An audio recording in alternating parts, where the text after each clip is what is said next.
Hey everyone, Shannon here from Visit USA Parks. If you are planning a trip to a national park affiliated site in 2025, this video is for you.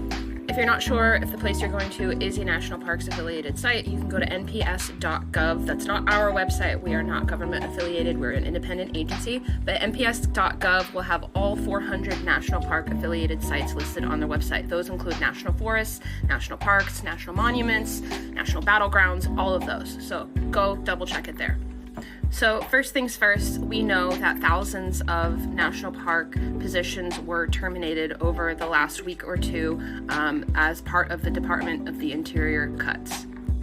And you might be wondering why this matters or why this matters for your visit to a national park. Well, if you're planning to visit any of those sites listed on NPS.gov, the National Park Service calls them units, but you will probably feel the impacts of these staffing changes beginning immediately.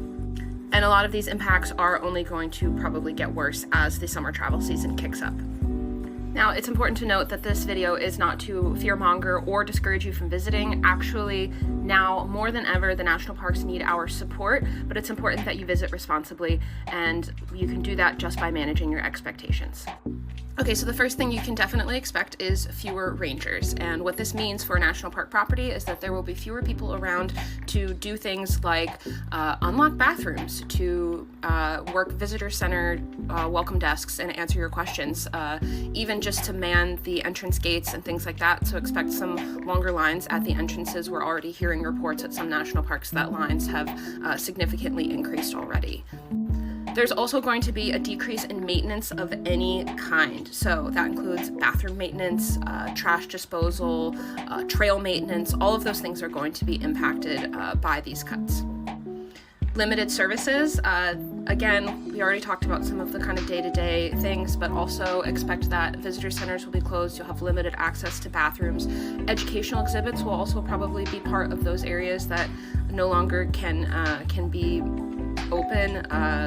Ranger-led tours and walks and things like that you would probably expect at a lot of these monuments and national parks and things are probably going to be limited or just nixed altogether.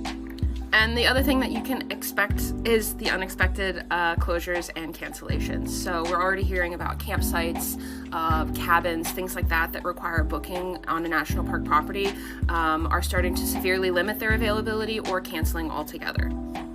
So this sounds scary right now, but there are some ways that you can prepare and you can make this experience easier for you and easier for the people that are still there trying to manage the properties. So first thing is pack all of your trash in and out. A really easy way to do this is just keep like a pack of Ziploc bags like in your glove box or like a closable plastic bin in your trunk or something like that, so that you can just put your trash somewhere and get rid of it when you leave the park.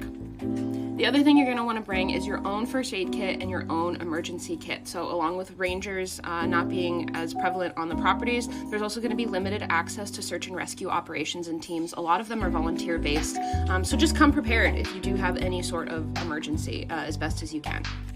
And lastly, this seems really obvious, but just do some research ahead of time and have some backup plans.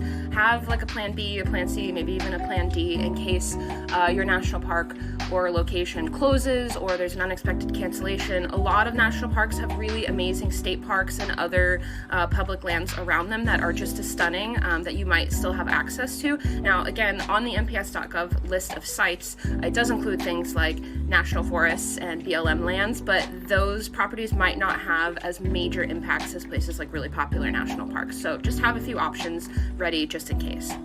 Now, another question you might be asking is, should I just go ahead and cancel my trip? No. Like we said, now the national parks more than ever need your support, and the gateway communities around them that are run by small businesses and local communities need your financial support and your support in person. So you don't need to cancel your trip, but again, you just need to manage your expectations. And lastly, just be really patient with everyone you encounter. Offer a lending hand to other people if they have questions or it seems like they need help and you're in a position to help them. We are now the stewards of these landscapes. We always were, and we especially are now, so it's really important that we take care of them and follow the National Park official pages, their website and their social media pages for announcements about park closures and things like that. That's where all of those updates will be coming out in real time.